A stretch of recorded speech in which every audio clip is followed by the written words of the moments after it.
We're here at the 2016 beach and boat competition, and we brought the NZFisher Frewza F18 up with us this time.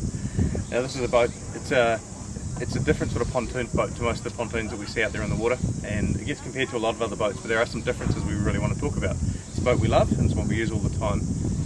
First thing that we've noticed about this is that the ride is much improved over what we expect from a pontoon boat these days.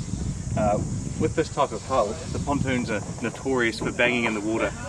What Frewza have done is they've given us a bit of a cupping edge here into a very sharp entry point on the hull. What this means is the boat cuts through the waves nicely and pushes the water to the side, makes it a very, very dry ride. When you have a very sharp entry point though, you often lose a lot of stability.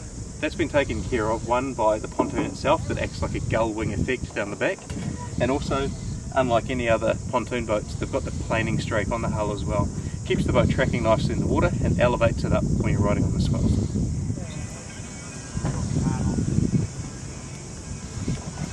Righto, so one of the advantages that we found with the F18 is obviously the hardtop.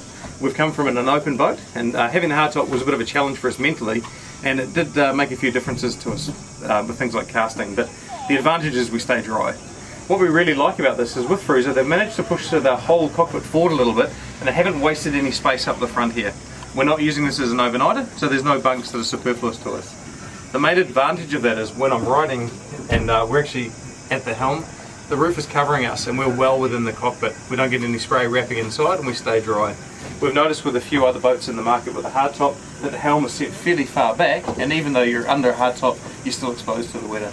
We're giving this a big high five to Frewza. Nice high roof, plenty of space here, and a huge amount of space in the back for us to fish with as well. We're not on the water so you can't see us fishing, but hopefully the shot gives you some idea of the actual space inside the Frewza F18. It's an enormous fishing space for an 18-foot boat. We've compared it to a number of 6 and 6.5 metre boats in the market, and we believe we've got the same floor area as them for a much, much smaller footprint.